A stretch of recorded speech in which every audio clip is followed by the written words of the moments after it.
So you want to do the opening, or am I supposed to do it? Dude. What? Come on now. It's a definitive edition. I thought maybe they get something special. It's special because it's season 3. Oh, right. Yeah, right. Okay. What is up, everybody? Welcome to the Gamers Talk podcast. That jumped up really loud there. Let's try it again.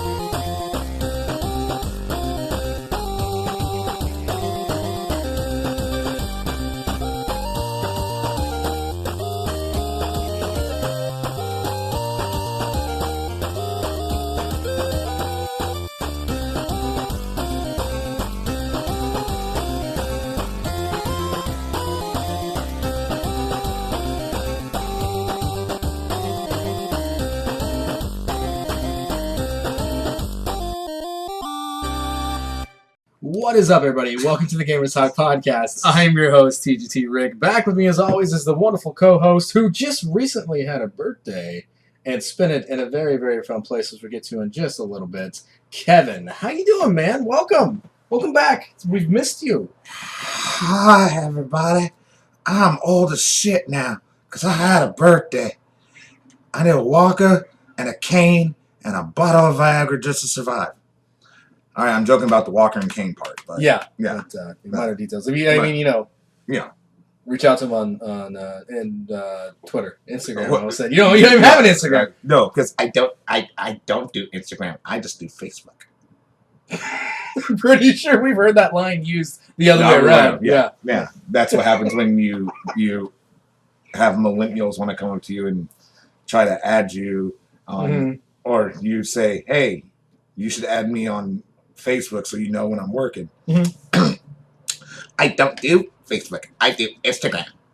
And I didn't have the heart to tell this girl that Instagram is owned by Facebook. You should have. You actually would have blown her away. Now, did you not have the heart, or did you not think of it because you were blown away by the stupidity of the Instagram comment? No, that was the very first thing that came to mind. Oh, you should have said it because it would have shut her down so quick. It would have, but at the time, right? That understandable. She was understandable. She was pretty drunk, so right. I didn't want to break her heart to a million pieces. Crush the whole her whole foundry. Foundry? That's a word. Is it? Now? Okay. I mean, stuff. And things. Uh-huh. So, how you doing, man? It's been a while since we recorded, a couple weeks. Had a birthday. You did, yeah. You got super old. Came back from Vegas. The first 36 hours were pretty good. Yeah, I saw some of your pictures. They were great. Yeah, especially the statue ones. Some of my favorites. Well, when there's a naked man in the middle of Las Vegas in front of Caesar's Palace, and you may or may not have been under the influence of a little bit of alcohol during day drinking. Right. You tend to take awesome fucking pictures. And, From the guy that says he never really takes selfies, your selfie game's on point. To be fair, I was drinking. Okay, so that makes sense. Yes. I mean, not to expect it when you're not day drinking. Yeah, let's not ever think that I'll do selfies like that on point ever again. No, you will. No. It's just when you're day drinking. Yeah, how often do I day drink? I have a big boy job, too. That's why you during day drink. The day. That's true. That's why I was able to take vacation. That's true. Yeah, and go day drinking. Yes. And day drink. Yeah. So Vegas, man, dude, you went to fucking Vegas on your birthday. Did you do anything that you wanted to do? Did you get that midget spinner going, or? We will not discuss the lack of midget spinning that did not happen. Okay, because what happens in Vegas stays in Vegas, exactly. And what doesn't happen in Vegas also stays in Vegas. Exactly. Yeah. No, it was a good time for the most part. What did you weigh down there? I mean, obviously besides drinking and probably gambling and debauchery. There's unfortunately no debauchery. Wow. I know. It's a debacle. It was a hell of a debacle, and maybe I'm kind of glad. I mean, I saw plenty of hookers. Oh, that's good. Yeah. Yeah. No midget hookers, though. No. And we're talking like Captain Hook dress-up hookers, right? Yeah, absolutely. Okay, because it's a family-friendly show. Are we? I mean... You just brought up midget spinners like 3 different times. No, once. You've said it twice now. Well, But you know why we're family friendly? You know what else is family friendly? No. Double Jump Video Games. Oh, yeah. Our sponsor for this wonderful season of the Gamers Talk podcast. If you guys have not done so yet, go to their Facebook page, go to their Instagram, go to the Twitter, check them out. If you live in the Vancouver, Washington area, or really the Portland area, that's not that far of a drive either, come on down, check them out. They got great prices. He's constantly updating his Instagram, his Facebook, and all kinds of stuff with new video games. I mean, still, like, daily, there's probably 6 or 7 posts, and it doesn't look like he's slowing down. Not at all. And for those of you who aren't lucky enough to live in this area and you see something you want, make sure that you message him. As long as you pay for the shipping, you can get the items that you see. And I believe I did see Battletoads 1 and 2 the other day, which makes me realize that I really just need to hurry up and get my Nintendo on. Yeah. Yeah. Because, at least I know that I can beat Battletoads. It's rude. Yeah, well, Rude. When someone can't just go down past the second stage when you're going down and trying to fight some crows, Right. Yeah, and then you fall Uh-huh. a lot, Yeah. and you die, Right. and then you drink a lot because you're doing it live on That was streaming. live, wasn't it? Yeah. Yeah. Yeah, a lot of people saw it. Yeah, it wasn't good. Yeah, I mean, it was good for those of us who watched. Wasn't good for maybe, My liver. Oh, are we talking about you? Oh, was that? Oh. My bad. Yeah. But no, go check out Double Jump and Tell them the Gamers Talk sent you. that too, along with if you do happen to pick up that Battletoads game, just make sure you make it farther than Rick did, because I'm gonna stream it now just to prove you wrong. Without alcohol. Yeah, well, there's gonna be where the difference comes in. Yeah.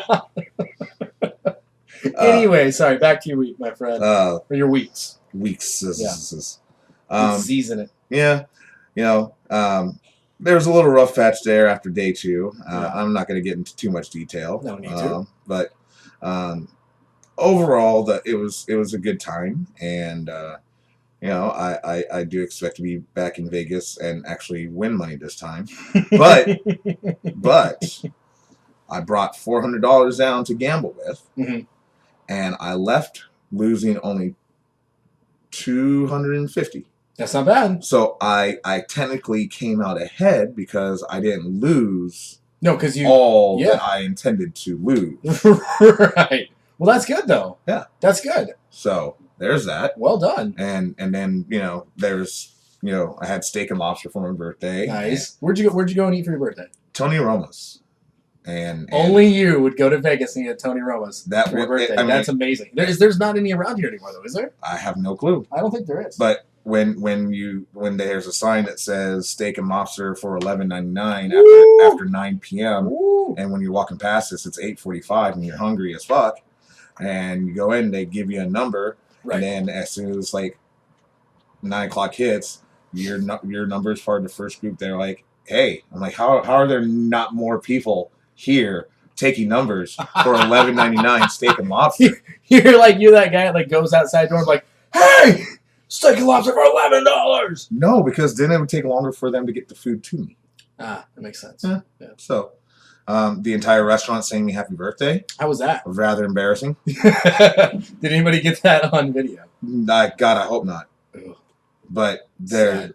But I did get a free ice cream with a shit ton of whipped cream. Oh. So obviously, while I was in Vegas, I gave no F's about diabetes. I was gonna say, yeah, you just went full blown, didn't you? Yeah, hardcore into it. So, other than that, prior to that, I beat Spider-Man. Oh, you've actually beaten Spider-Man. I beat Spider-Man, and then I paid for the DLC. Season pass. Like you said you weren't going to. That I did. Yeah, that I said you were going to. Right. And then... The last podcast, actually. Yeah, probably. Yeah. And then I haven't touched it since I downloaded it.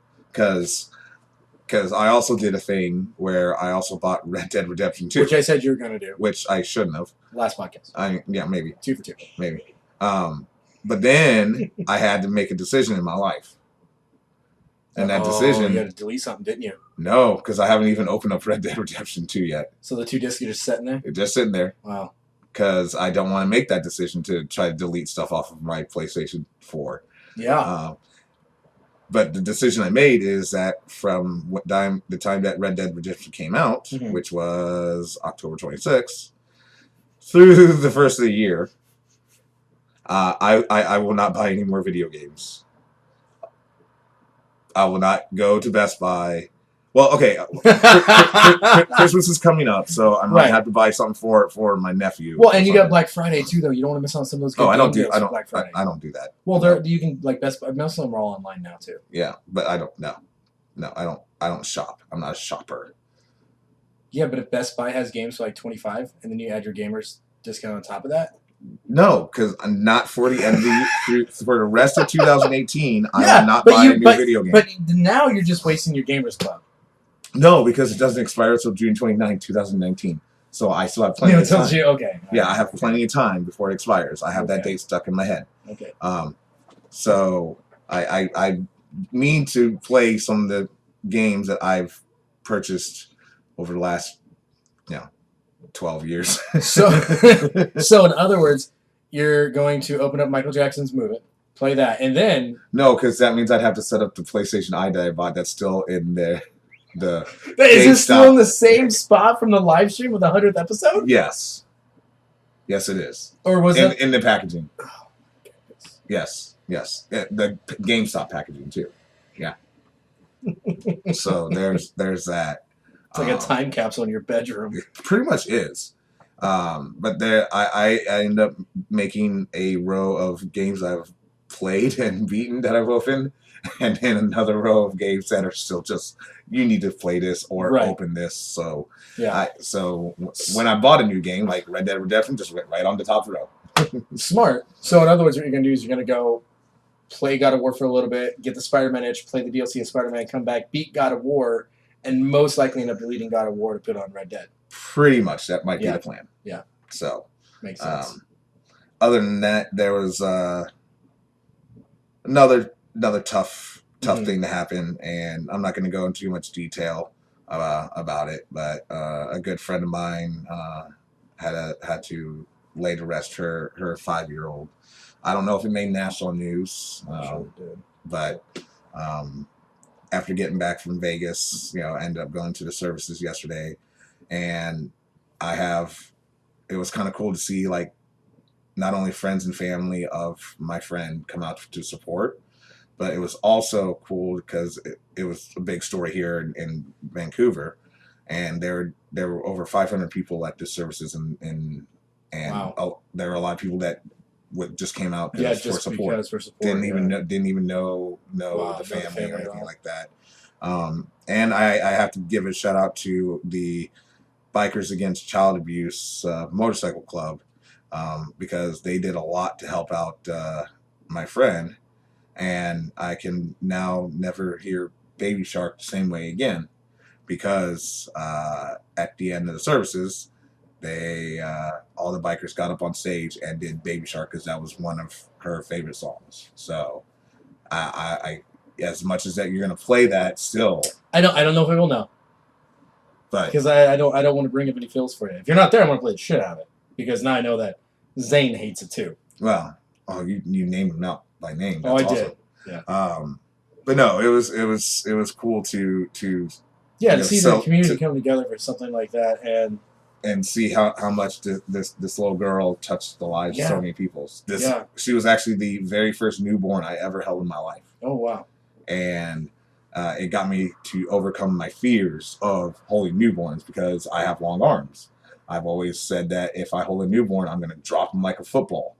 And because look at the hole that's in between the arms right here. That's a lot of space, and I know people who are listening right now can't see the size of the hole in between my arms, but it's massive. It's super massive. But we will take a picture and throw it up on the Twitter. Okay. Yeah. So you can see it. Like this big. Holy crap! Babies can fall from that. I mean, that's a baby falling arm. Yeah. Yeah. And so, like, I was able to hold her, which didn't allow me to hold my goddaughter for the first time when she was born. So that's cool. So no matter what, this little girl will always be a part of me, because now I'm not afraid to hold newborn babies anymore. Good. there's that. It's still creepy and weird to because I'm always afraid that newborn's are gonna spit up on me and everything. But you never know what those little things are gonna do. No, but I'm now more comfortable about it. So Heaven's gotten an angel, and she is looking down, and she is smiling, and because she is not in any more pain, and that's what matters. Yeah, that's the takeaway from that, and to see how many lives she actually touched. Absolutely. Through people she didn't even know, just through media coverage, and it's inspiring, and that's cool, and I'm glad that the family and the mother have that support system too. Definitely a good thing to have in times like that. And I also told her she can message me anytime she needs to, and so that's what people do in their times of need, and that's why I can still have faith in humanity. Yeah. Not to bring it down to a low point, but that's been pretty much the last 2 weeks of my existence, 2.5 weeks or however long it's been. Oh, it's about 2.5 weeks. Something like that. So, and then of course running karaoke. Yeah, that's always fun. Yeah. People are fun. People are super fun. We won't get into it. No, not at all. If you've listened to podcasts in the past, then you know what we're talking about, folks. Yes. Yeah. But Rick. Yes. You have had the same amount of time since we've recorded. Have I? Yeah. Okay. I wasn't sure. What the hell have you been doing? Nothing. Absolutely nothing. Absolutely not. No. No, I mean, it's been, it really hasn't been too much of a change. My life's pretty consistent right now with things. I mean, it really is. As you know, working karaoke, that's always fun. Seeing you, come hanging out with you, that's good times. Fun always. Yeah, something like that. Just been playing video games. PlayStation still isn't back yet, which is bugging me. So I've been playing. Did you? That didn't happen on the last podcast. So what happened to your PlayStation? Oh, did I not mention that? No, because it didn't happen. That's right. So that message that was going around that was a random hack or something. I'm not even sure. I'm not even exactly sure what and exactly how it happened. But there was a group of people that got targeted. That the message went out, and if you opened it, it bricked your system somehow. I thought it was one of the kids' Fortnite friends. I wasn't sure. I was like, fuck it. It says new message. Click in it. System stopped. Like, okay, reset it. Did nothing. Went to freaking the hard reset mode. And, because if you hold your console down, the power button, and reset for, I think 10 seconds, it enters, a quote-unquote developer mode where you can change settings and stuff with it. Try to do that. Reset it that way. Nothing. Looked online. Found out that was happening. Messaged Sony. They're like, yeah, it's still under warranty as long as it hasn't been open. I'm like, hasn't been open. Like, okay, well, it'll be, 2 to 6 weeks before we can get it back if you ship it out to us. So they sent me the stuff to ship it, and I shipped it, and haven't heard crap.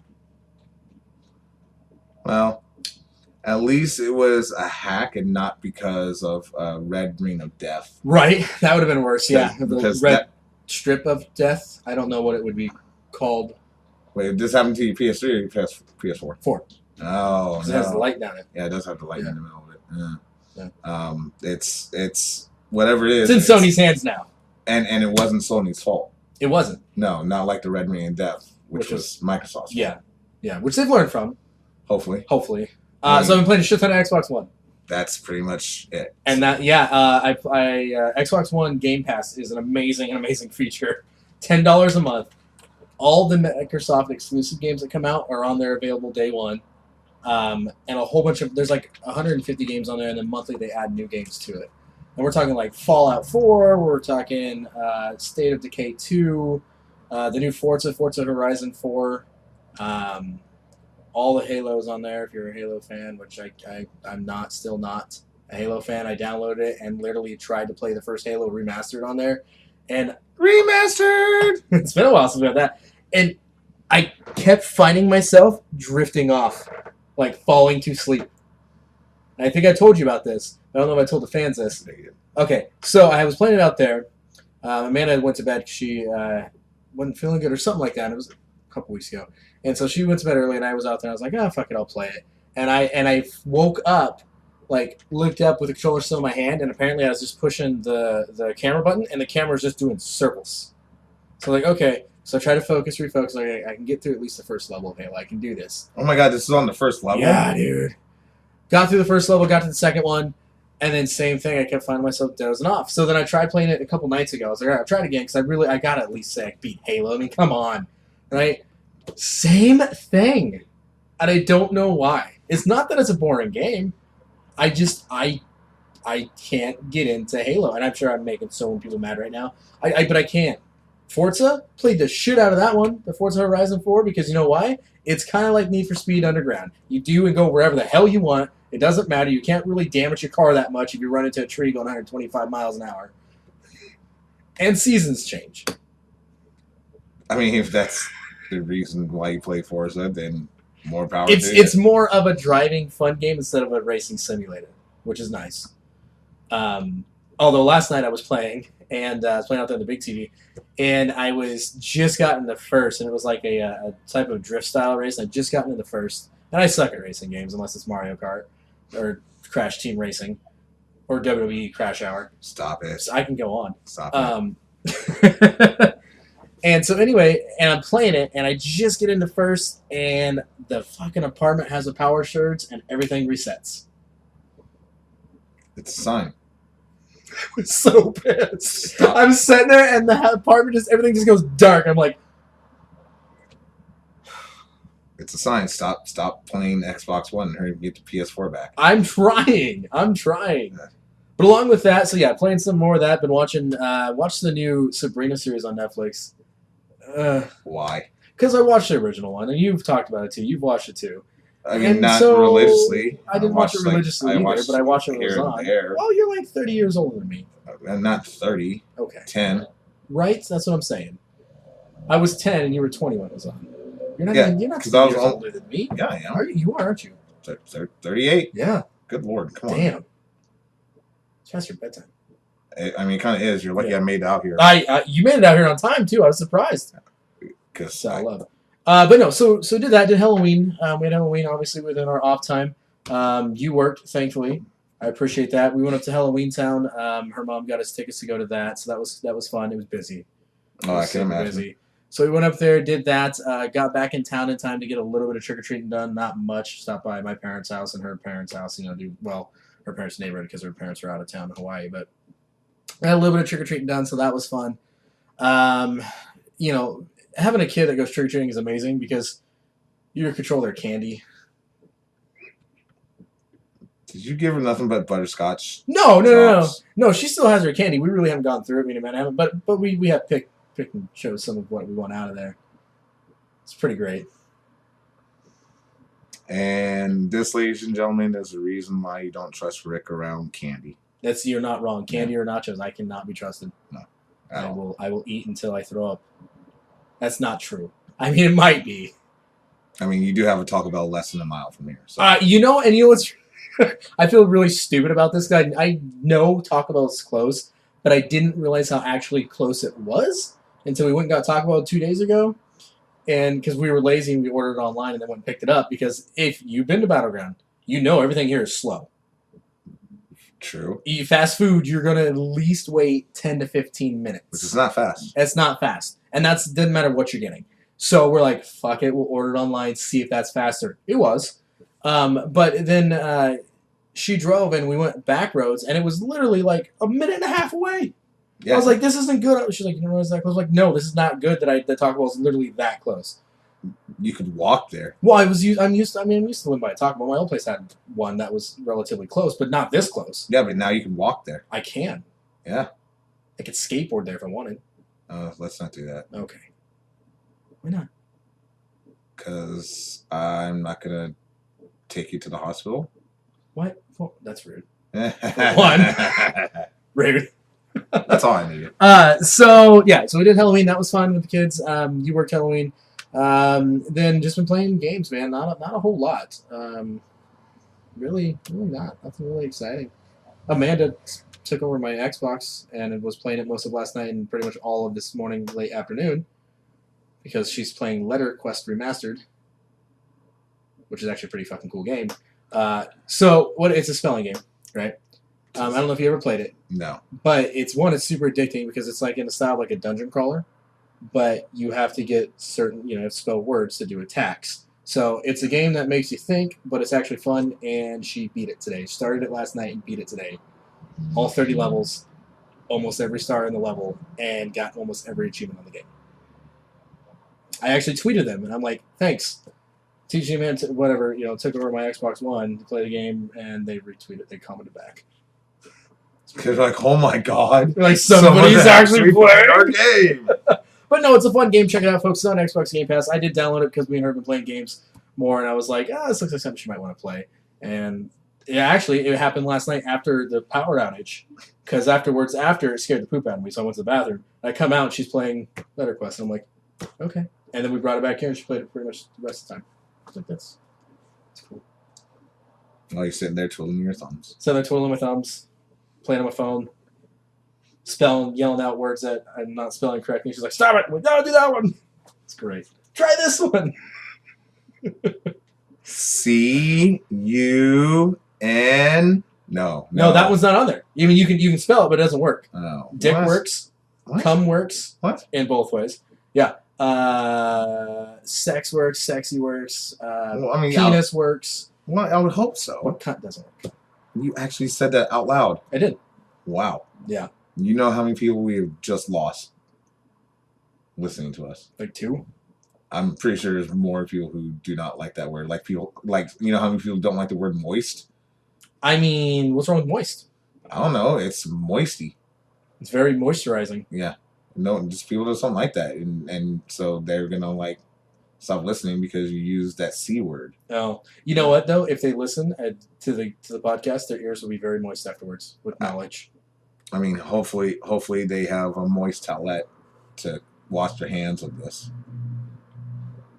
I got nothing. Neither do I. Yeah, I mean, we we took that pretty far. That's what she said. Gross. Yeah, I know. So that's basically been our week, man. Well, you had more of an exciting week. You went to Vegas. I did go to Vegas, and you got punched by a statue. I did. Yeah. Joe Louis. Ooh. Yeah. You sung karaoke. I did sing karaoke. Did you go to any famous casinos or anything? I mean, like Caesar's Palace, Bellagio. Well, that's cool. Yeah, I mean, this wasn't your first time in Vegas, was it? No. Okay. No. Okay. So I had no real agenda. You were just like, I'm going and doing whatever I feel like. Pretty much. And killing karaoke. And then dealing with fun stuff. Other fun stuff that I'm not going to get into. Drama. No more drama. Pretty much. Anyways.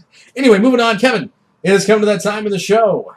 That's brought to you by Double Jump Games. It's brought to you by Double Jump Video Games here in Vancouver, Washington. Go check them out. Give them a like and a subscribe and a hug and a high five. Kevin, you know what I'm going to ask you. And the answer is going to be the same as it is every freaking week. Kevin, do you have a news song? Nope. What's news about that? Nope.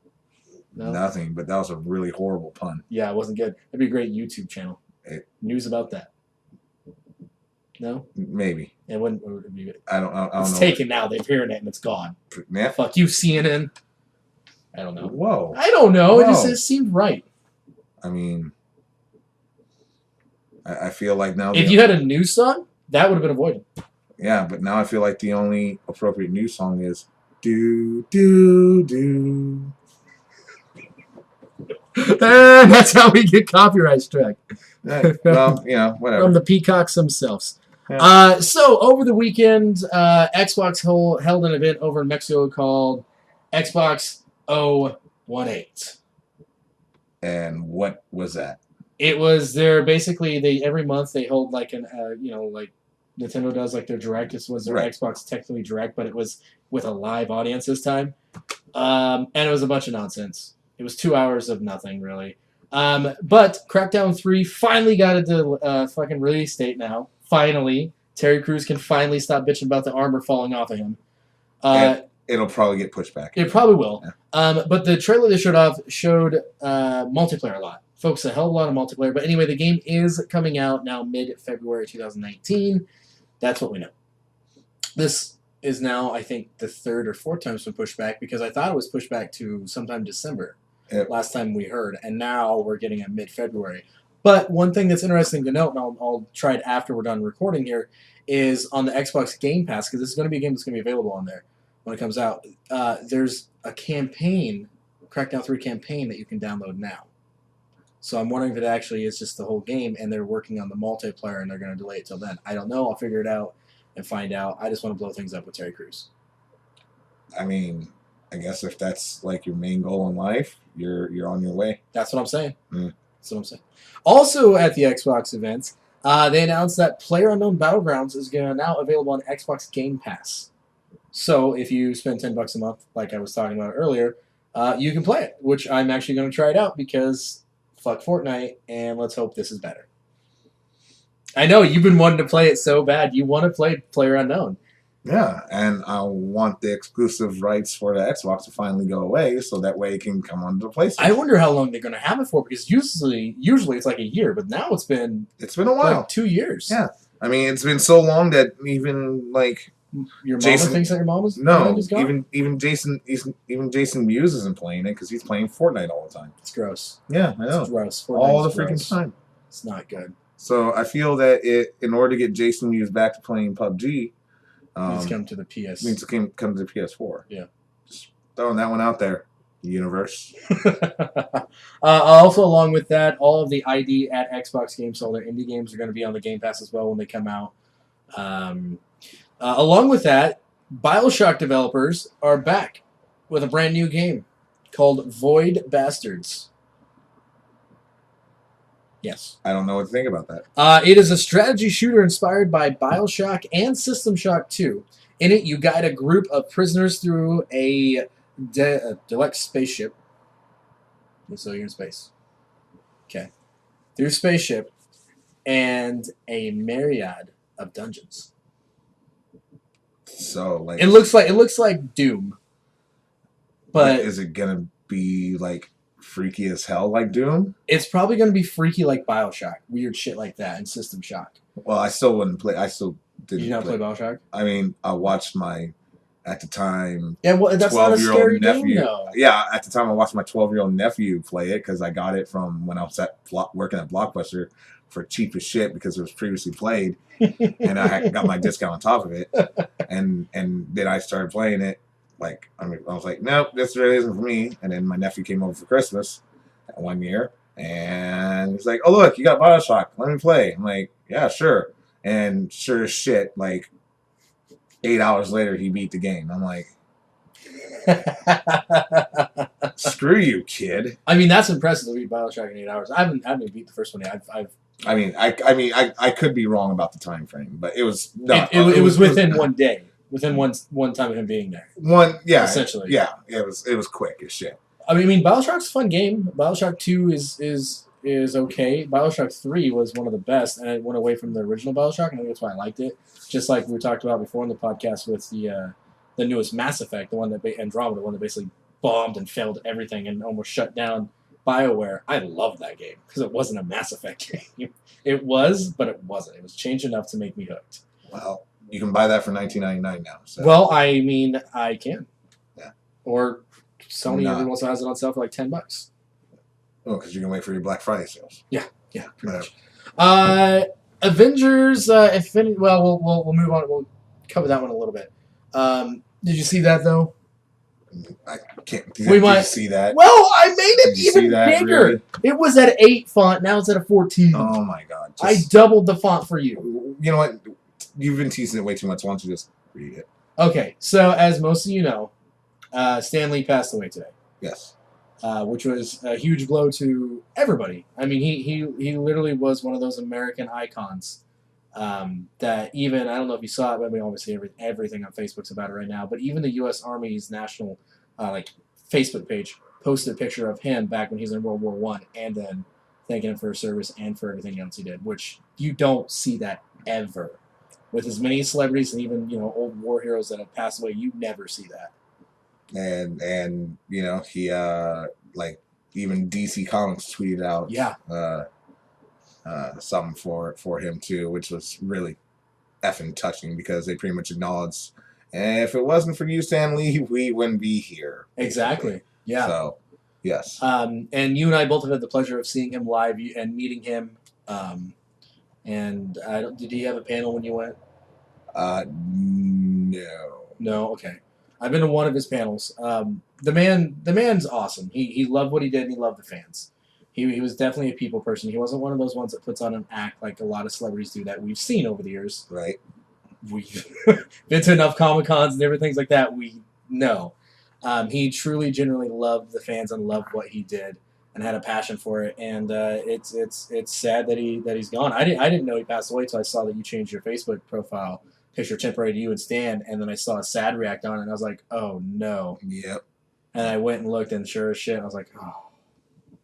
Yeah, and he not only if you think about it too, not only did Stan Lee, like, cause so many people have been posting about, how Stan Lee helped that, for those kids who were either awkward or shut out or whatever, whatever you went through back then, through Stan Lee and all the multitude of superheroes that he created that all have different backgrounds and different stories that people can relate to, and how his characters have helped people like grow up and like realize that yes, even the ordinary people can become superheroes. Yeah, and that's something that Marvel always did. They always had Stan Lee always had the character always had some sort of like.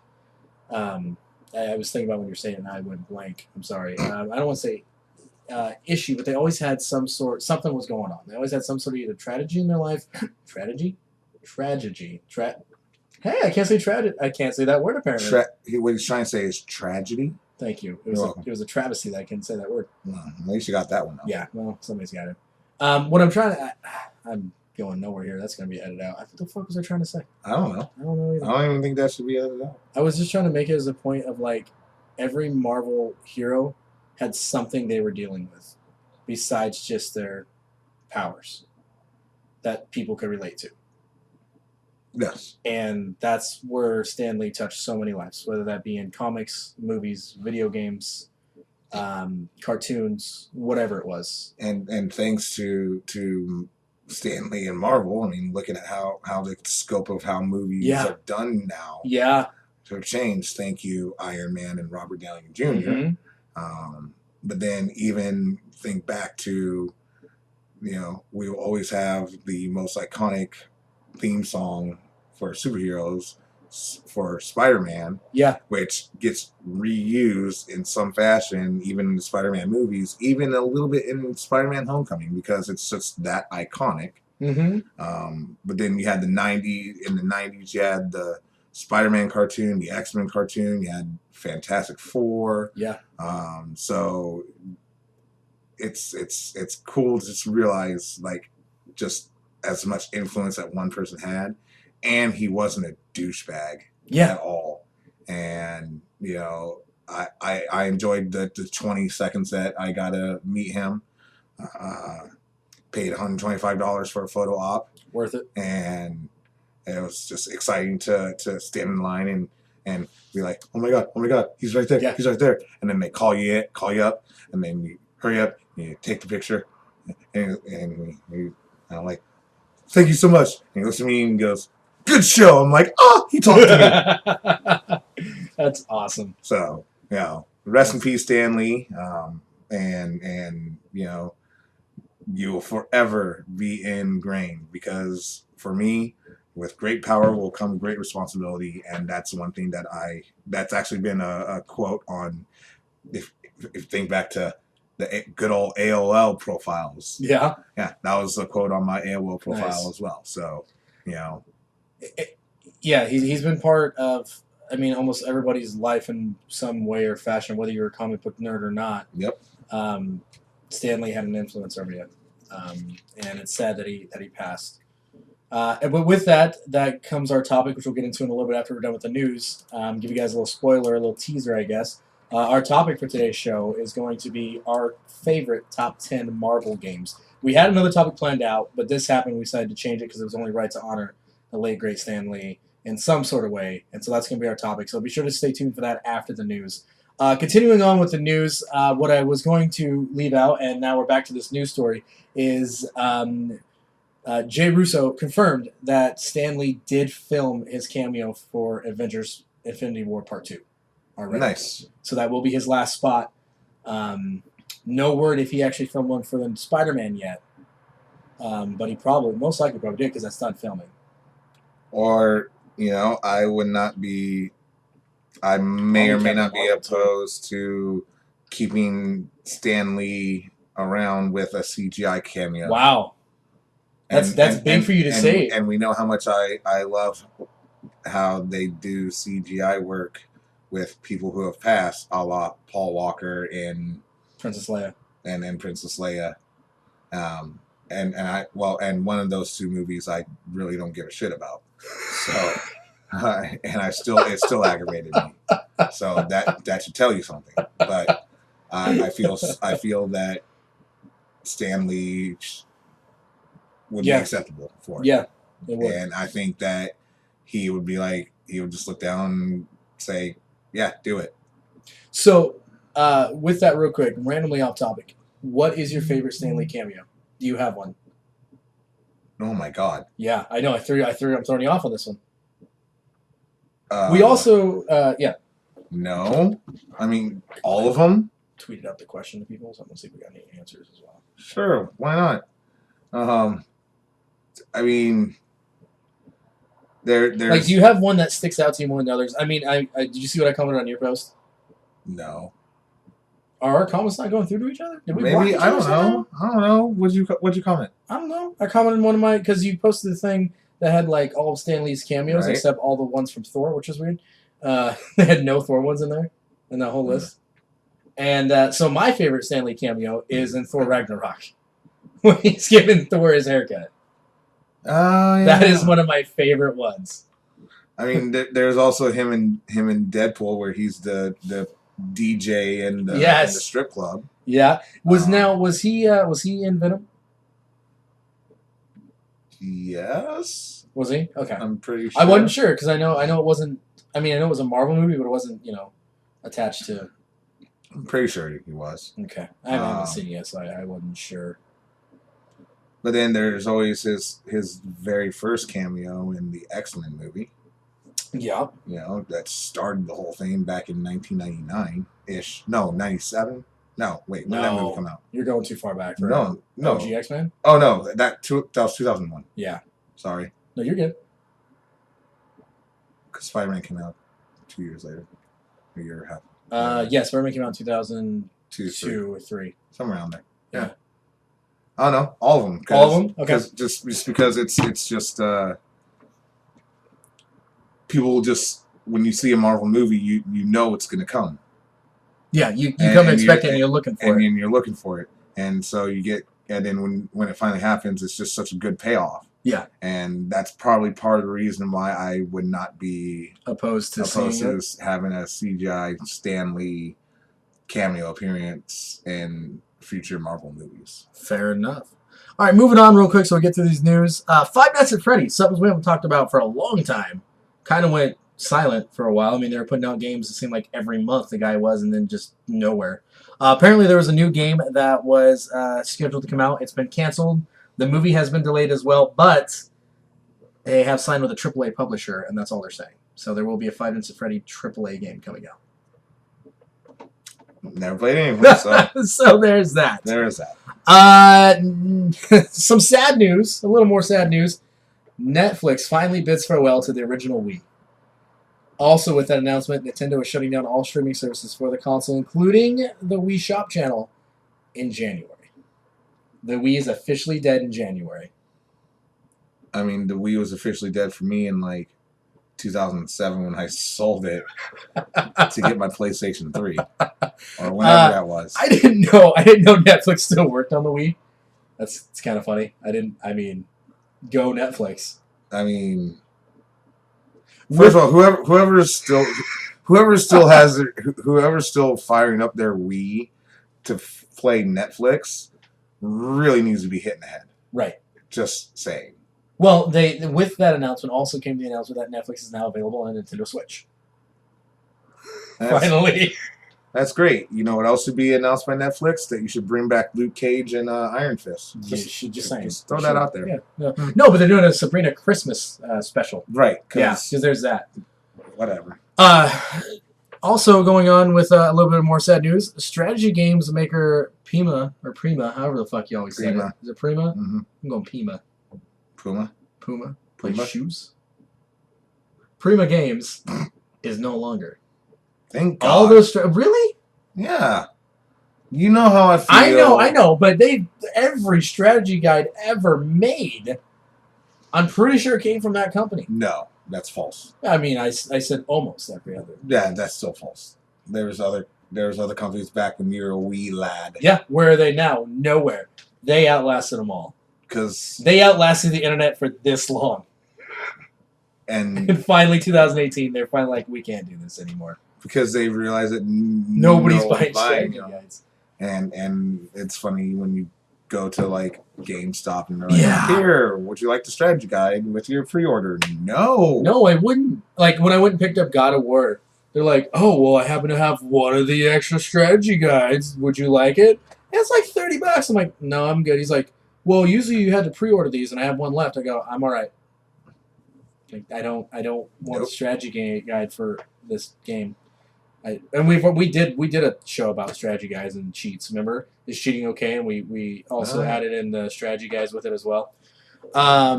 Moving on, Disney finally announced their streaming service, and it's going to be called Disney X. I don't think they actually gave a release date. Sometime next year they want to start it.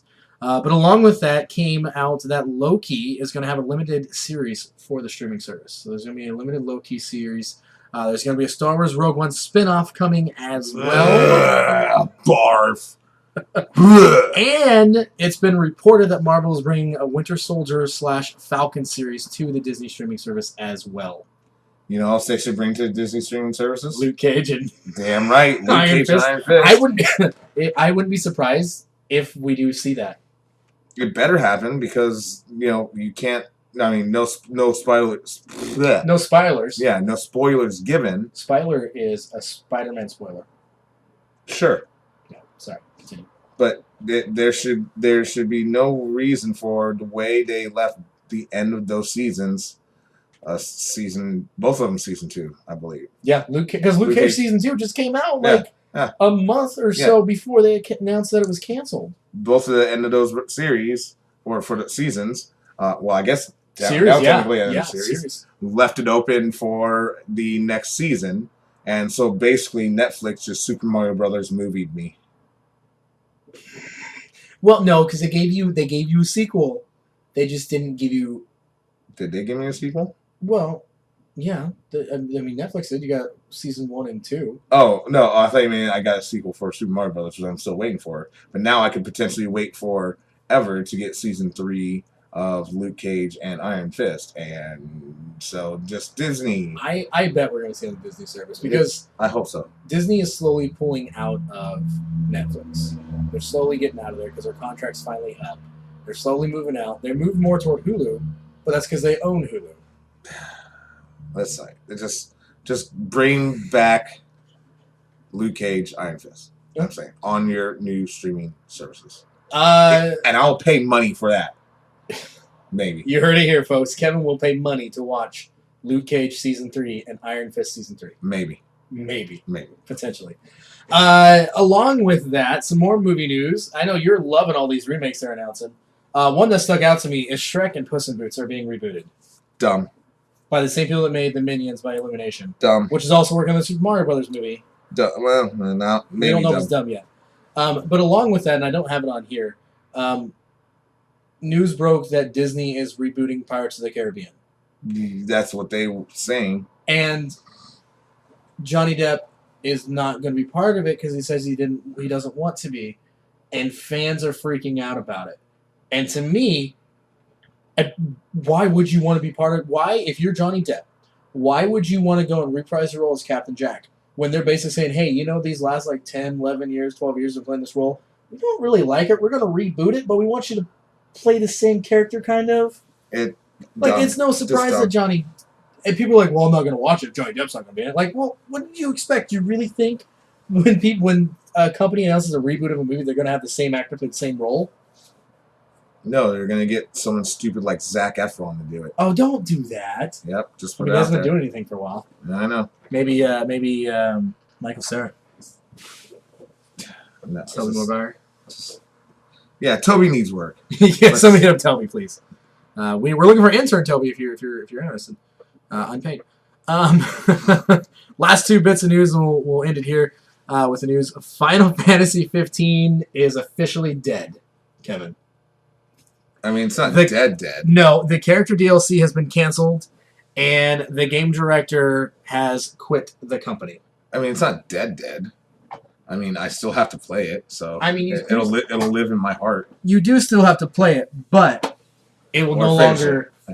No, all the DLC and all that stuff planned is now done. Even if it was like almost it's gone. That game came out like 3 years ago, right? Right, but Yeah. they were still planning on character DLC and stuff like that. Yeah. And the fun fact now, modders have gone in and have added tombstones with the DLC's name on it.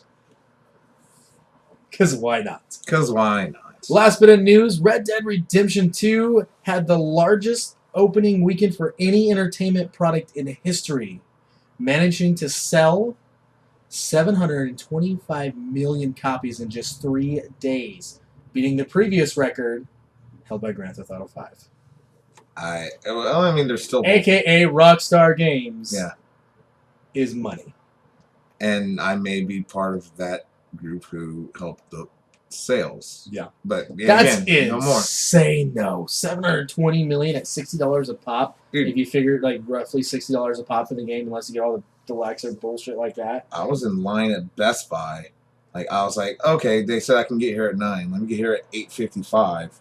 You waited in line for Red Dead Redemption 2? I mean, it was a last-minute decision. Why didn't you? Why was there no live stream? Why was there no interviews?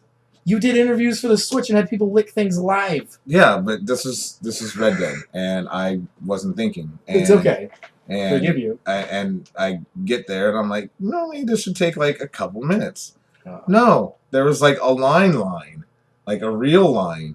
Like a line where they had to go. Or like you probably said, I should just went to Walmart and fucking my discount.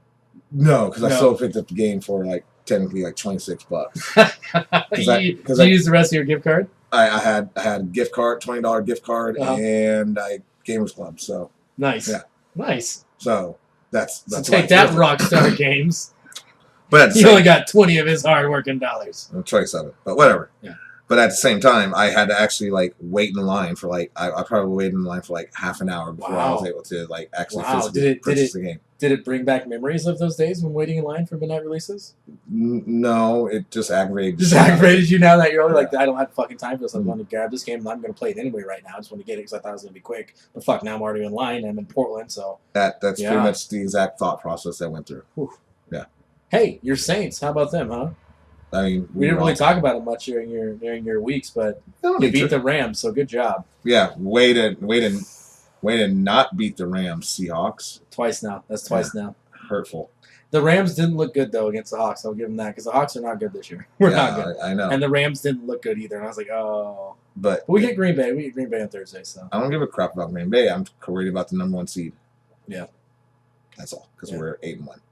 And Kansas City's out of nowhere, 9-1. Well, they play in a different league, so I don't care. And Tom Brady lost to Tennessee. Oh, because Tom Brady's a piece of shit. Yep. All right, that's the end of the news, which means it's now time for the topic, which Kevin came up with today, as we teased a little bit earlier in the news section. Top 10 favorite Marvel games of all time. Maybe not all time, but at least our top 10. We'll go with that. Yeah. Is it all time? All time top 10? I mean, I ordered mine. So. I ordered mine too. Oh man, I know. I sat here and typed it out. mine's on a. It took me an hour to type them out and do this news. You know why? Because I was trying to remember Marvel games that I played. And I was like, wait a minute. No. Oh, yeah. Oh, this was a good one. I forgot about that one. So. Yeah, it took me about 10 minutes to write my list on my post-it note. Yeah. Well, while I was working. Put your journalism degree to use right there. Sure. Takes me an hour. Takes you 10 minutes on a post-it note. On a post-it note. Yep. That's all I'm saying. There's that. Yep. So, do you want to go through your list? I was going to say, how are we going to do this? Yeah. Same always- thing. We always do this because we never talk about it beforehand because why? We normally flip a coin or rock, paper, scissors sometimes. And Yeah. now we're live. We want to alternate like we do, or do we want to go through mine and then yours? Sometimes we alternate and that works, but sometimes when we just go through mine, it works, and we just go through yours. I don't think because we already know what each other's number one is. So I think it would just better if we both just knock out our list all in one. Okay. So I'll go first. Okay. Only because I played Marvel games and I have enough to have 10, but not as much as I know you did, because I know you're a huge Spider-Man, huge Marvel fan, a lot more bigger of a superhero fan than I am. So out of respect, you knowing more about your stuff, I'm letting you go last. So with that being said, I'm going to pull up my list right there. It's right in here, which is nice. It's small. I can't read it. And compact. So, yeah. I'm going to start with 10 and work my way down to 1. Okay. Number 10, Marvel Heroes. That wonderful game that we only got a taste of for like 2 months. You know why? Because I played the shit out of that game. That was a fun game. I mean, it was the only technically MMO that I ever played. And it was fun. It made it fun because it was Marvel characters and they did a good job with it. And then they just killed it. Out of nowhere. Yeah, pretty much. It was like a Randy or an RKO. Out of nowhere. Rude. Next up is Hulk the movie game for PC. Yes, I know. That sounds funny because it's a movie game. And that you specified it was a PC for PC, even though when it was also available first. But I'm going off of what I played it on and what my experiences was on this. Yeah. So I played this one on the PC. It was one of my first games I actually played fully through on a PC besides Tarzan when I was younger. That was a tough game playing the computer. I can imagine. It wasn't fun. The kid that grew up on Nintendo playing on a computer with a mouse and keyboard trying to figure out like why is WSD? Why is that the move? It was not good. Anyway, played it and actually enjoyed it, and it was fun. It was one of the only movie tie-in games I've ever played that I'm like, this was actually fun. Not why the hell did I waste my time with this yet again, aka Iron Man 2. Well, no one should have ever played that game. Or Iron Man 1.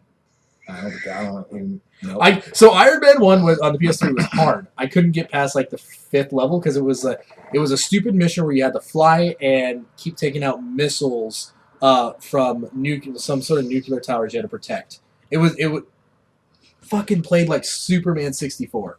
Oh, that's such. It was not good. And then Iron Man 2, I went and saw it, got all hyped up, saw the game. I'm like, hell yeah, it's got to be good. 6 levels. Beat it within like 45 minutes. Oh, so they Star Fox 2 you. Yeah. Oh, okay. Yeah. So yeah, Hulk the movie game. If you guys haven't played it, I recommend it. It's a fun game. They do enough to differentiate from the movie, but also to keep it tied in, and it's fun. And it's kind of an open world style, destroy everything, use everything to destroy everything. It's the Hulk. It's good times. Next up is, and this is a surprise, I know it is for you, I threw a mobile game on here. What? Marvel Strike Force. Shut up. Yep. No way. Yep, because I know a PC and a mobile game.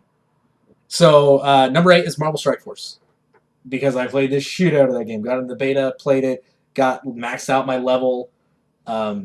Still play it every once in a while, but not often because they haven't done enough stuff to want me to go back to it. So you should go back to it. I should now because it's been enough. They probably added new stuff. I don't know if they added a new level to it, but I mean, just do it. I'm going to. I need to. I need that Marvel itch out of there. You need some pooping playing time. You're not wrong. There's nothing good on the Switch right now. Yeah. Yeah, that was you or me. It was one of us. That's Scrabble. It's okay. That's Scrabble. Let me know that my opponents have played. Oh, nice. Yeah. Number 7 is yet another Incredible Hulk game. The one for the Sega Genesis and Super Nintendo. I don't know if you ever played that one or not. It followed the comics and the Lou Ferrigno TV show. It was a side-scroller beat-em-up. Hulk was very clunky to control, but I played the hell out of it for Sega. And, I mean, I put a lot of hours into that as a kid. It was a fun game. If you like beat-em-ups, it's a little slow for beat-em-ups, but it works. It's in that style of kind of like a Streets of Rage, but with the Hulk. But you can't go up and down in the part of the level when you can climb things, but it was fun. It was a good time killer. It was kind of like the first couple levels just like, this drug on. And the boss fights are horrible. They're hard. Because Hulk's hitting range isn't very far. And the enemies have a hell of a lot longer reach than you do. But it was fun. And you could change back and forth between Hulk and Bill Bixby. Which was just kind of fun. Because you had to unlock certain stuff with Bill Bixby. You had to like, oh, it's a computer area. I can't be the Hulk. Oh, I do remember this game now. Yeah, yeah. It was a fun game. I Okay. mean, I guess fun would be the term. Some people are probably like, this game was horrible. I enjoyed it. Moving on, number 6 was a Sega CD game, The Amazing Spider-Man versus the Kingpin.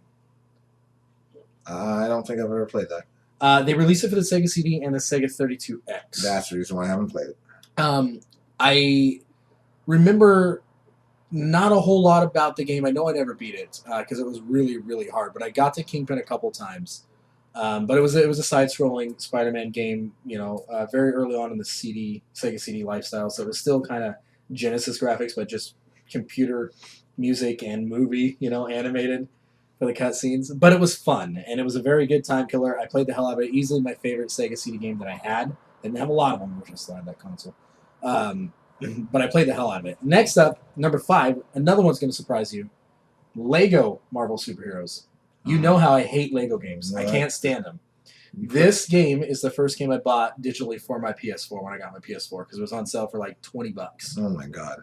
It follows the events right after the first Avengers. Right. And it's fun. It's a game that I went in and almost 100%ed because it was just fun to go and collect and find things and collect the different Lego characters I could use, and I got hooked on it. And I hate Lego games, and you know this. I can't stand them.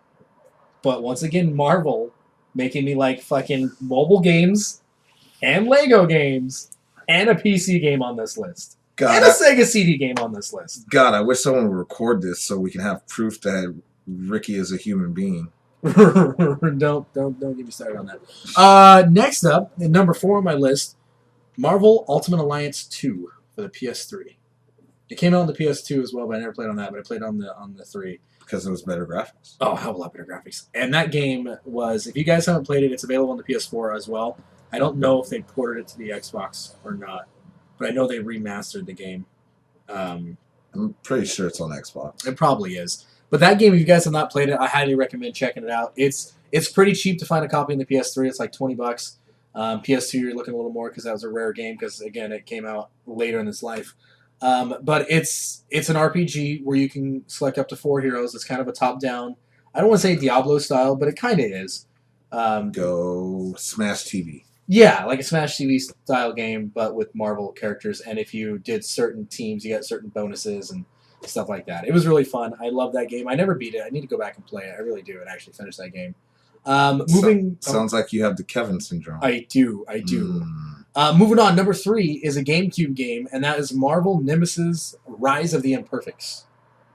Really? Yes. That's your number 3? That's my number 3 because that's one of the ones I remember playing the most because it was kind of a Smash Brothers style fighter Marvel character game, and I enjoyed it. Huh. Yeah. I learn something new about you every day. Yeah, I know, and I actually took time with this list and I guess when I went to the top 6, I was like, these ones I know. I was like, oh yeah, I forgot I played this one. I was a kid, like the Hulk one and stuff like that. But this one, yeah, I played the hell out of this game on the GameCube. This was probably, honestly, I didn't have the GameCube a lot. I got it late in its life, and then got a PS2 a little bit after I got the GameCube, so really didn't get much playtime on it. But I played this one and Fight Night Round 3 the most on that console. And I don't like fighting games. So again, Marvel hooking me into the genre that I'm not usually a fan of and making me love it because it's Marvel. You should just started from the beginning. I'm telling you. Number 2 is Spider-Man and the X-Men in Arcade's Revenge for the Super Nintendo. Oh, that was such a good game. That was such an awesome game. It followed the events of the comic books where the villain Arcade tried to trap everybody and bring them in to basically kill each other off, a.k.a. That Stone Cold movie, Condemned, with Marvel characters. And this was a game that I played the absolute shoot out of on the Super Nintendo. I beat it multiple times. And the cool thing about it was that you could pick different characters, but you had to play through all of them to get to the end. But it didn't matter which way you played through them. And the characters, and I went and re-looked them up because I couldn't remember them all. You got Spider-Man, Storm, Wolverine, Gambit, and Cyclops. And each of them all had 4 levels. Yep. And each had different things with them and different enemies that corresponded with that certain character. And then once you got through that, you got to go onto Arcade and fight clones of yourselves. Yep. That game was awesome. I love that game. I played that game so much. It's one game that when I was younger and I got rid of a lot of my SNES games that I kept my box for because I loved it that much. We're talking about I got rid of Donkey Kong and everything, but I kept this game. I didn't know back then. I didn't know. Good Lord. I know. I was all about the PlayStation. And then my last but not least game for the Sega Genesis is, I've talked about it 100 times on this show, Maximum Carnage. One of the best, in my opinion, Sega Genesis beat 'em up superhero games ever. Absolutely love it. Ugh, fun. There's a baby wailing outside. Well, no, the baby monitor's over there, and I forgot to turn it off, and she's probably in bed right now. Either way. But yeah, so Maximum Carnage, absolutely love that game. I don't know what more I honestly can say about that game because I've beaten it to death like a dead horse. I should stream it sometime because I've never actually beaten it. I've never gotten to the end of that game. Oh my god, how do you keep on saying that you keep on playing games and you haven't beat them? Because you have the Kevin syndrome. No, because a lot of these games I played back when I was younger and I didn't play them to complete them. You I played them for fun. That's what's fun in not completing the game. Some of those games were hard when I was a kid. It's not like it's Mike Tyson's Like Punch Out. 5-year-old me trying to freaking play Spider-Man, X-Men in the arcade, trying to get through that whole game. That was tough. Or Maximum Carnage. Yeah. I wouldn't fast the buttons. You needed I am now. In Maximum Carnage, you need to be pretty quick. No, you didn't. Yes, you do. We're good at dodging. There you go. And we both know you don't dodge worth shit. I don't. You see my live streams. Yes. I'm taking it and hoping for the best. Gross. That's what she said. Damn, stop it. All right, so that's my list. That's my top 10. Quick rundown. We got 10. We got Marvel Heroes. Number 9 is the Hulk, the movie game for the PC. Number 8 was Marvel Strike Force for the mobile devices. 7 was the Incredible Hulk for Sega. 6 was the Amazing Spider-Man vs. Kingpin for Sega CD. 5 was Lego's Marvel Superheroes for PS4. And then 4 was Marvel Ultimate Alliance 2 for PS3. Number 3 was my GameCube favorite of Marvel Nemesis Rise of the Imperfects. 2, we just talked about, was Spider-Man X-Men Arcade's Revenge. And number 1 was Maximum Carnage. Kevin, your list, my friend. I mean, that might have been the most successful list we've ever done. I'm proud of this one. I mean, your list is all right. You know. Right. I mean, there's some that I do question. It's okay. Right. But I feel that do you need this list that I have in my hands on a Post-it note is pretty freaking badass. Hey, that's why I let you go last. I know. So my 10 is technically not a 10. Oh, how many did you do? My you 10 did like 37. Didn't you? No. My 10 is a tie basically. Okay, fair enough. Because one led into another. The other. Okay. Can't have one night. Stop it. So number 10 tying will be Marvel Avengers Alliance for Facebook. Right. Oh, okay. Because I spent way too much time. That game was the only reason why I actually opened up my laptop and logged onto Facebook from a browser, so that way I could play the game. And then after a while, I had gotten a job that was in downtown Portland, and I'm like, there's events going on, and I need to do this, and I'm not going to get home in time before the event ends. Right. So I then downloaded Puffin Browser. I was going to say either that or, because you can't do it incognito because sometimes you can't get past the firewalls of that one. Yeah, so Puffin Browser was my friend, so I can do this while I was working. But where also the problem came in is that Puffin Browser also used a shit ton of data. So I had to be very, very careful and selective if I did go by the Noodles and Company to steal their Wi-Fi to play this game on my lunch break to make sure I get the event completed. But then sadly, as Time Hop reminded me not too long ago, the game came to an end. They canceled it. They killed it off. And it hurt me. It hurt me really bad inside because I spent so much time, and I actually this is the only game that I added random people from Facebook to be my allies. And some of them Good old early days of Facebook games. Yeah. And some of them I still have on my Facebook. And like one of them I actually talk to. So that's cool. You know, it brought forth great things. Again, Marvel bringing people together in a sense where they normally wouldn't. And when this game died, then some people who were part of my allies were like, "Hey, we have an alliance. You should join this." But the game's dead. No. We need you to start playing Marvel Future Fight. And that's how I started playing Marvel Future Fight. That's why they are tied, because we all know as much as you've heard me that I played a shit ton of this. Got Rick into it for a little bit too. But the game just constantly evolves. You know, there may be some real money that goes into the game every month on my half. Maybe you've already admitted to the show. That yeah, I know. But it's just a small little. You know, get my $75 crystals for $3 and whatever a month, and then I do a couple other like $7 to $9 packages. So I spend $20 a month on this game. That's not bad. That's really not bad. Just to get like biometrics and stuff. Well, and you've been playing it for years. Over 2 years. Thank you, Time Hop, for reminding me. And it's now. Is it safe to say that this is one of the longest running games that you've played consistently? Besides maybe Alliance, depending on how long that was out for. Good Lord, I have no idea how long I played that game for. So it could be up there. It might be on the CM Punk level of title holding reigns, title holding. Are you going with the best in the world? I wasn't sure. No, I was just for how long he held the title for. 462 days. I bet AJ's going to break it. Hopefully. Anyway. But so there's my number 10, because they did lead into each other, and I still play one of them. I mean, if I had the choice, I'd still play. You'd still play both of them. Absolutely. Without doubt. And then you guys would never hear from me, because that would take up way too much time of my day. But moving on to number 9, and something I don't think that you've ever experienced, was the Punisher arcade game. Never played that one. I played the one for the Nintendo, but which was supposed to be like the arcade, and it wasn't, of course. Probably Nintendo not. Lied to kids. But the Punisher arcade game, you could play as either Punisher or White Nick Fury.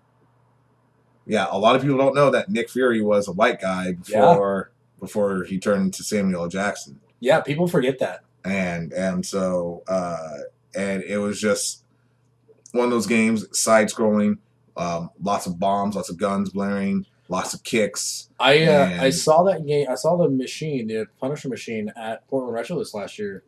Last month. I didn't play it now because there was a line of people there. But I never really did mean to really cross my mind. But now I'm regretting not playing this game because I really want to. Well, you should, because I don't know if this is one that I ever beat because of some fact that arcade and quarters and things like that, and you have to hurry up and run to your mom to. Oh God! Within you hope when you're playing an arcade game that they would have a 20-second screen. Yes. Not a 10. Yes. 10 was the worst because it was Or when you're running away too, you hope that somebody would adhere to the code and not jump in on your game and steal it from you. Or be a complete and be like bro. Yeah. Oh, complete bro. A complete bro. And some games, if you hit start, the counter would go back up to 10. Oh. Yeah. But if you hit the actual button, the buttons, it just counts faster. Faster. Yeah. So sometimes you had a bro, sometimes you had a hoe. And sometimes you had a fro. Yeah. But that game got a lot of quarters, and it was fun. And blowing up a whole bunch of shit with Punisher is always never a bad thing. Punisher's great. Number 8 for the Sega Genesis, X-Men. Now, I don't know if I played that one. Now, this one, you could play as, obviously, Wolverine. There's Nightcrawler, Storm. Cool. Cyclops, maybe? Cyclops, and one other. But it was one of the few games I actually owned when I had my Sega Genesis. And it came in a red cover.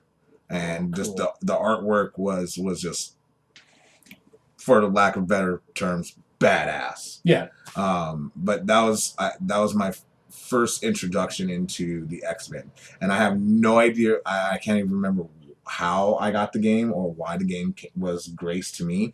Maybe it came with the Sega Genesis that I bought. I don't know. I don't remember. I just remember putting a lot of hours playing Wolverine and having him do this weird looking uppercut.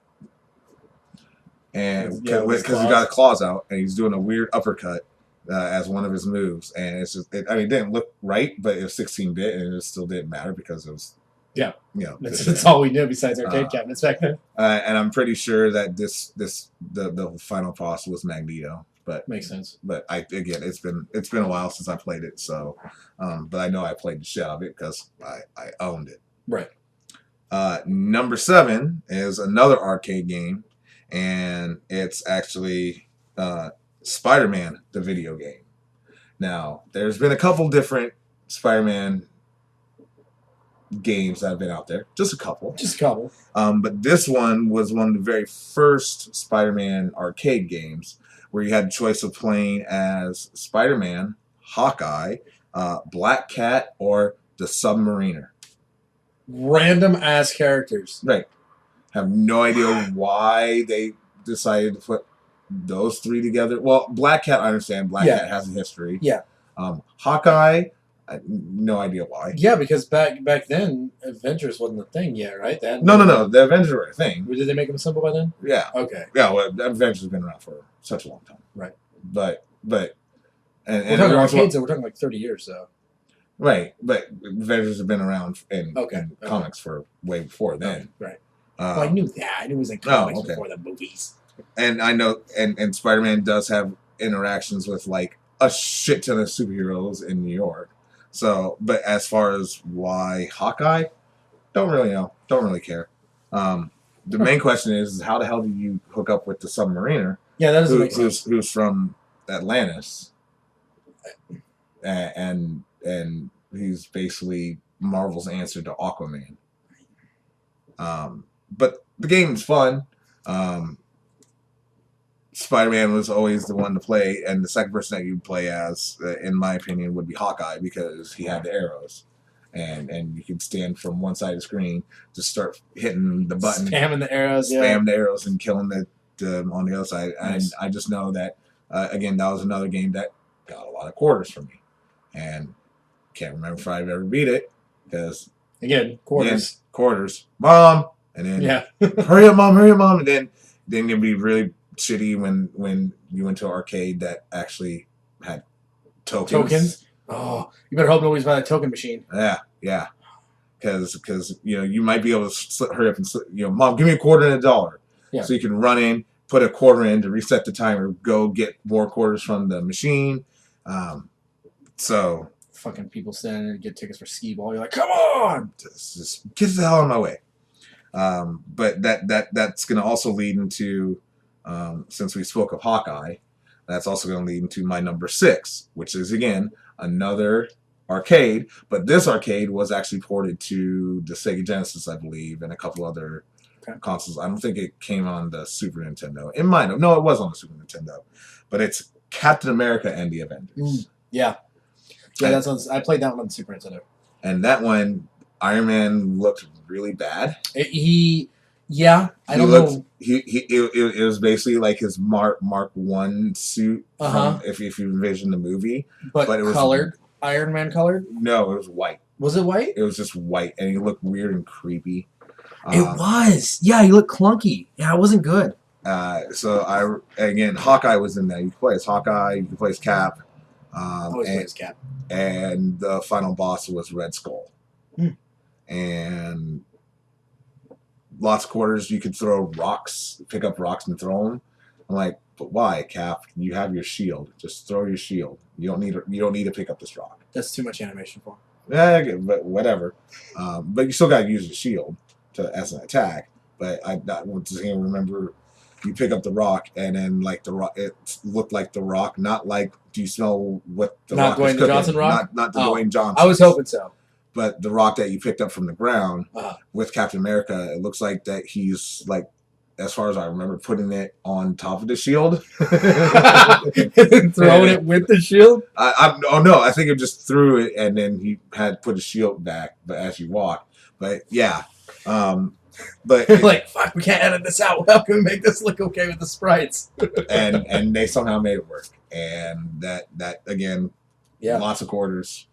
And I'll put that in the top 5. You know, a lot of these arcade games just really need to be available for me to download on the PlayStation Network. There needs to be a way to play a lot of these old classic arcade games. I completely agree with you. There's an emulator for the PC, but I tried downloading it because I wanted to stream the Mega Man arcade game. I couldn't figure out how to. There's so many weird shit to do with it. Like, you have to download it, then you got to download the game, then you got to download the game sound files and the art files and put them in the same. It wasn't. That was what? That's like, just horrible. let me download it all at once, please, and push a button. Emulating games back in my day. There you when go. I was walking up, You're sounding old now. And in the snow, both ways, without shoes on. Yeah, Both ways without shoes on. Yeah. Uphill, downhill. Did you have socks at least? No, maybe. Why were you walking in the snow? Why didn't you slide? Because uphill you can't slide uphill. You're not wrong. Yeah, I know. You should know this, skateboarder. Gravity. Yeah. It's a bitch. I now completely lost my train of thought. I don't know. I'm still on you walking up a hill both ways with shoeless. Old man. Yeah, old. Old Kevin. About the emulator. Yeah. Yeah, back in my day, it was so much easier to emulate games because all I had to do was download the emulator and then download the game file. Yeah. And then click open with the emulator and wherever I saved the game file to. Yeah. So I don't know why things have to be more complicated. I'll be glad to pay, $3.50 for an opportunity to play, Punisher, the Spider-Man video game, or Captain America and Avengers, like the arcade versions, not the Master Race. $3 for it, $3.50 for it. That's all. That's all. $3.50. I mean, I might pay more, but $5, maybe, probably. Yeah. Yeah, $5. I'd pay $5 for it. I mean, I probably paid like $8 for both Double Dragon games. Yeah. Yeah, I don't remember. Yeah. I just fuck it, I'm buying it. Finally found it. Woo! Yeah. Found a whole section of arcade games that were like, why aren't these arcade games anywhere? Like, yeah, shut up. Anyway, sorry. But speaking of arcade games, number 5 is another arcade game. And it's the X-Men arcade game. That game was fun. The one where the cabinet has 2 screens. Yep. 6. No, you're right, 6. 6 paddles. 3 on each, yeah. Where you can be Colossus, Colossus, X-Men. Now you're sounding like an old mom. Like, that's the X-Man. That's it's Wolverine. Yeah, you could be Wolverine, Nightcrawler, Dazzler. Did I say Colossus already? Maybe Cyclops, Storm, and somebody else. What do you do? Are you flipping through? Are you thumb wrestling yourself? I'm trying to figure out who the 6th person was, but either way, not only was Gray? No, was it Jean? Was it Jean or Phoenix? No, definitely wasn't. I thought there was 2 girls in there. Maybe Jubilee.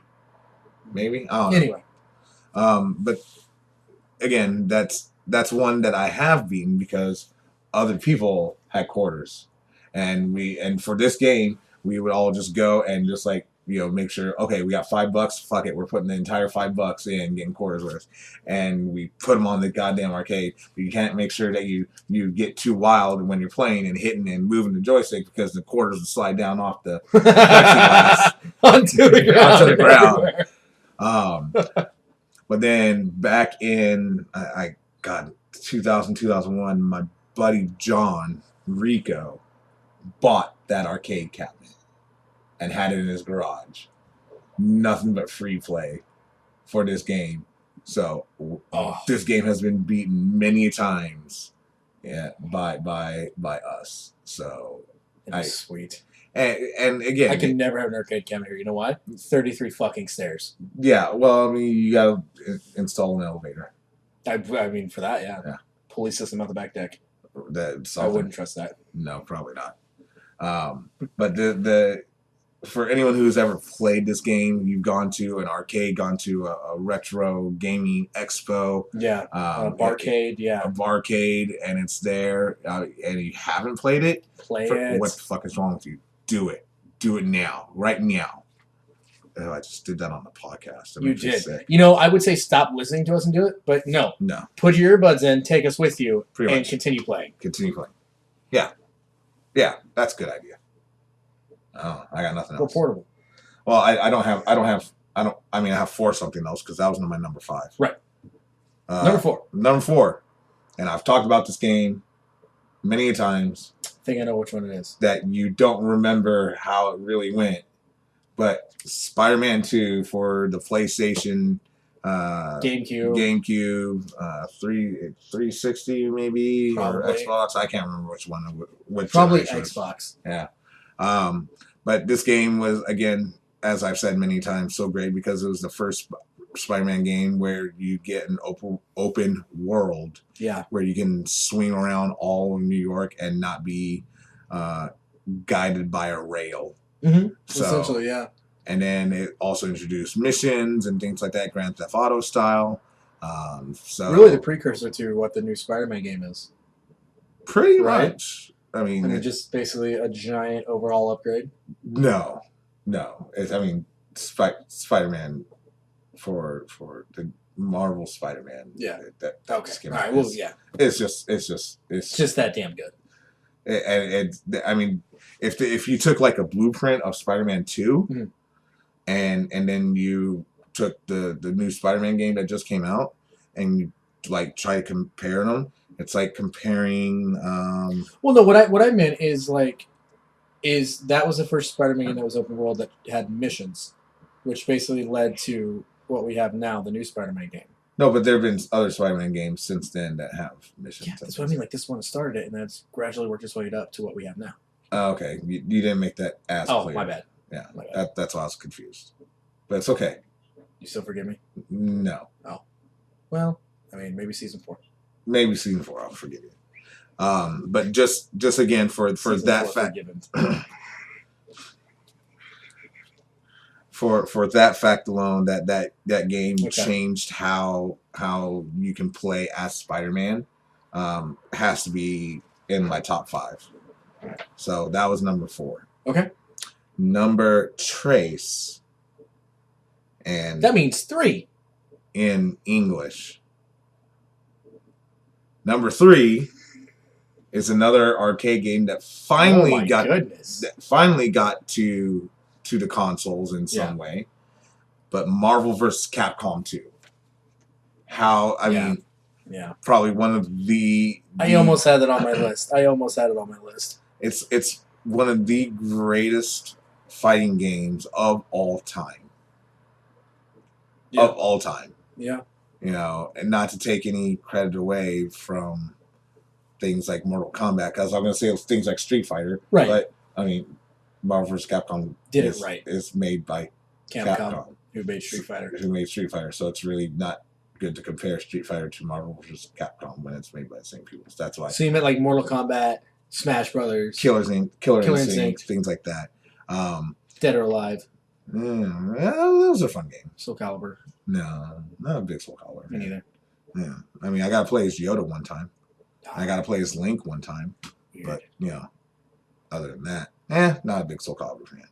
But I am a huge fan of Marvel vs. Capcom 2 because this game is, again, one that got way too much money from me in the arcades. Well, I can only imagine. I never played in the arcade. I played on the PS2 and PS3. So I can only imagine how much money it got out of you in an arcade. Oh, especially because I was a very young adult that had my own car and could drive to the arcade whenever the hell I want.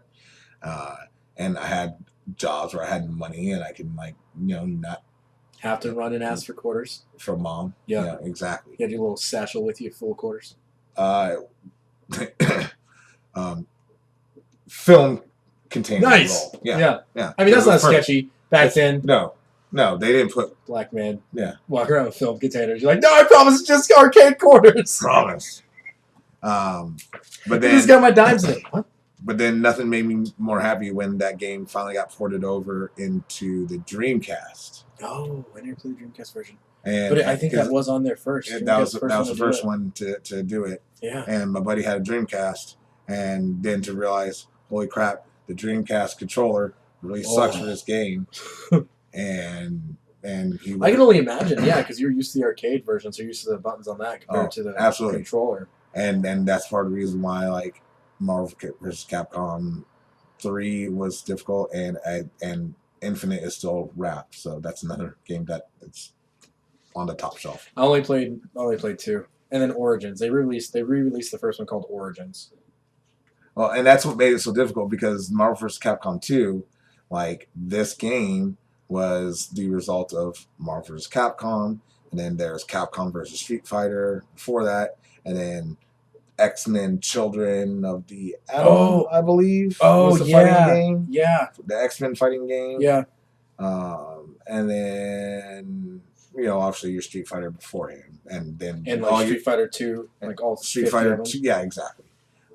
So with that being said, again, Marvel vs. Capcom 2 is like the pinnacle of all that. So and it's a bag of chips. Wow. Yeah, I just dropped that 90s reference. You did. I did. Moving on to number dos. That's 2. But that is going to be Maximum Carnage.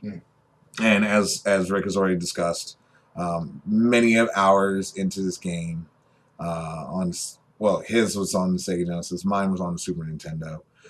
Mine was a red cartridge. Mine was a red cartridge as well. I still have it. I believe I still have. I'm pretty sure I still have the box and instructions for it too. I don't have the box for mine, my Super one, but I do for my Sega one. But what was not only was like the graphics so cool, because it was like the precursor to cell shading. Yeah, it was comic book style. Yeah, comic book style, and then like the soundtrack, the music that was in there was so freaking good for being on a 16-bit system. Yeah. So nothing else can say. And then you got to play as Venom too. Yeah.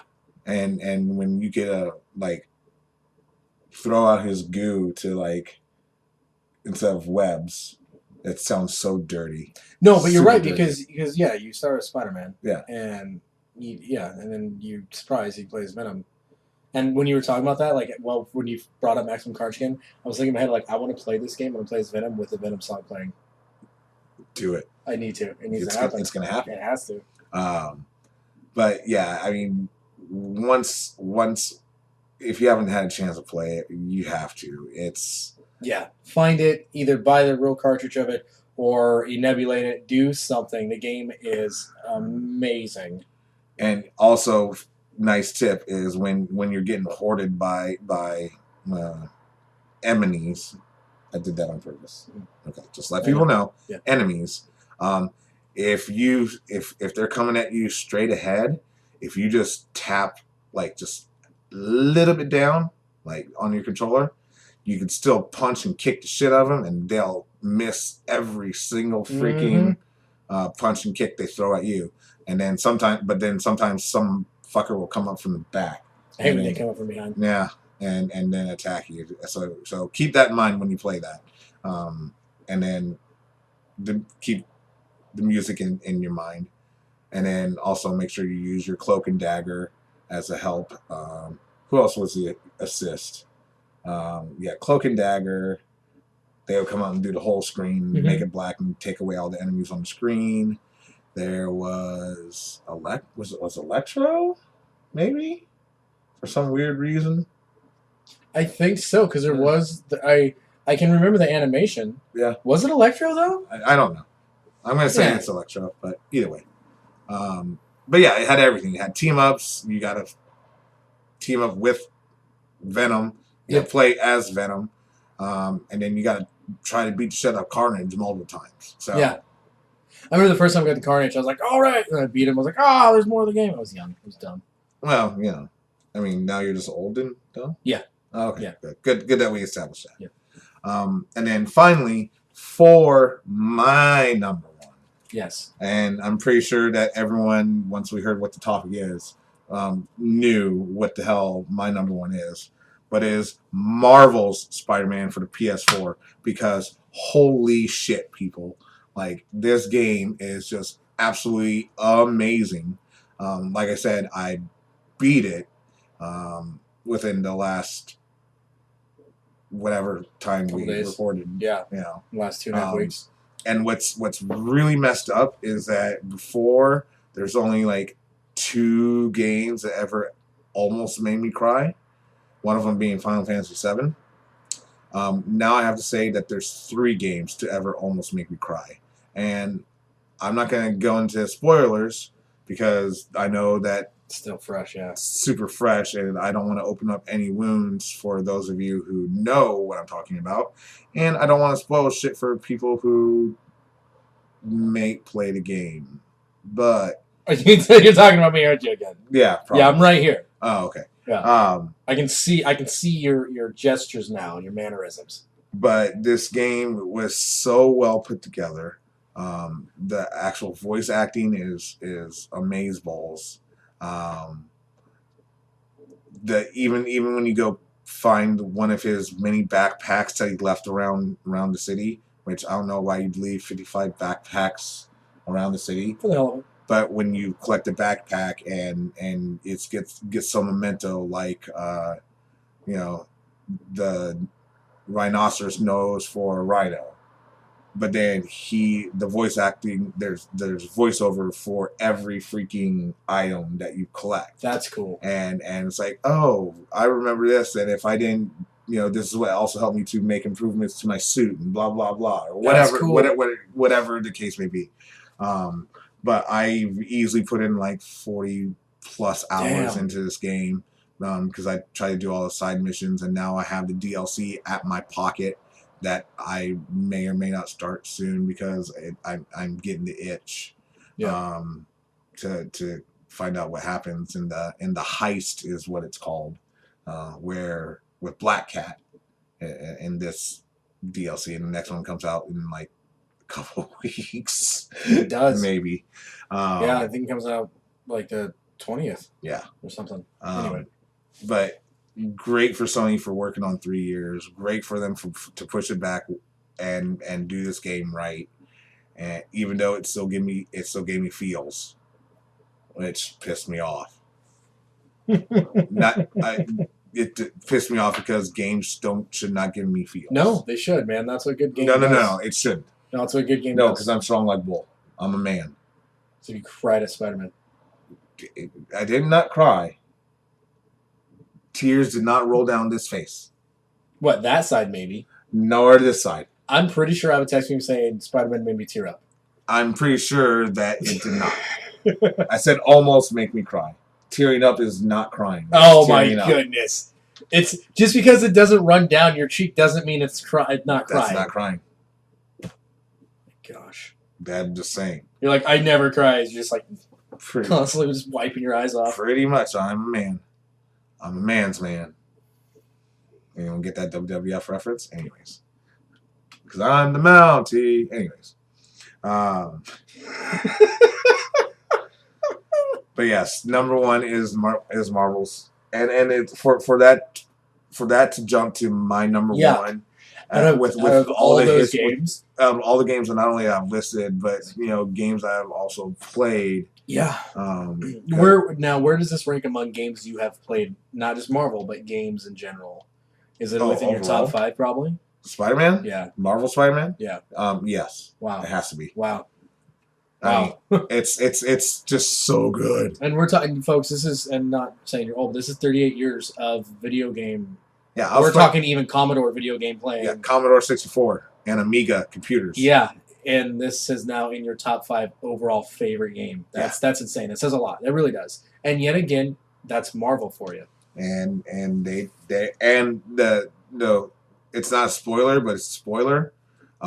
When you beat the game, all I'm going to say is stay through the credits, just like if it's a Marvel movie. Just throw that out there. Don't hit the X button to skip everything. Don't do it. It wouldn't be prudent. I don't know why people do that. That always drives me. That always drives me nuts. It's like either they leave during the credit. Like when we went and saw Black Panther, so many people left. Yeah. and or like video games are like, "I'll skip the credits." Like, no, I'm not going to skip these credits. I worked for these. I'm going to watch these. I'm going to learn these names. I don't care what their names are, but I'm going to learn them. oh, I don't give a shit about the names. I was just like, it's Marvel. Yeah. Like, give me something. Oh my Yeah. God, you did twice. I just throwing that one out there. Ta-ta-ta. But that is my top 10 favorite Marvel games of the century. Century? Yeah, Sure. sure. Of the century. We'll do another one next century. Well, I mean, we'll be robots. Be fine. Probably. But that was children's. We'll be talking about. Gross. I don't know why I said that's gross. We already discussed that you learned how to hold a baby in your giant baby falling arms. Yeah, no, that could be. But it felt good to do this list, especially after the events of today. Yeah, it was honestly a nice little nostalgia back down memory lane, and every one of these games meant something to us, and it's crazy that they were all Marvel. And that's what we talked about before about Stan Lee, how much of an impact he really had on everybody's life, whether you realize it or not, whether you were a comic book nerd or not. Like, it's insane. The reach that he had was absolutely insane, and he was humble, and he loved it, and he loved his fans, because he knew without the fans, he would be nothing. And a lot of people that get to that status, the megastar, legend status, they forget about that. They don't really, it's whatever to them, but not with Stan. And he will be greatly missed. And I'm glad I had the opportunity to meet him again, even if it was for 20 seconds. You still did it. That's super cool. And he did technically talk to me. Yeah. He told me good show. Yeah. In his classic Stan Lee voice that no one else will ever come close to being as iconic for saying things like Excelsior. Yeah. Quick story. When I saw him on the panel, there was a guy dressed up as Batman coming up and asking a question. And Stan goes, I might not be able to see as well. He goes, but that's Batman. Get that man arrested. Was he arrested? No, but he didn't answer his question. Stan's like, nope. Damn. Do you remember the question? I don't remember what it was. It was something stupid, but it was Stan. I can't see well, but that's Batman. Get that man arrested. Oh. See, moments like that. And when you watch interviews or if you had followed him on Twitter, he'd always put out messages out to the fans, and he was over the last few months, he was just answering questions from fans. Yeah. And some of his responses are just great. So I also recommend just going onto his Twitter and just seeing some of the things that he had posted. Now lately he had like his assistants help him post stuff, but the videos and stuff all come straight from him. And again, you'll be missed. And this podcast is dedicated to Stan Lee. So thank you for touching the lives of myself, Rick, and the trillions of people around the world in some way, shape, or form. And even back in the day, that if you didn't even know anything, and you had your Sunday paper and you had the comics in there was a Spider-Man comic that would run in there. Everybody knows who Spider-Man is. So everybody.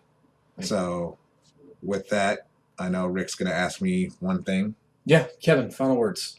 With great power comes great responsibility.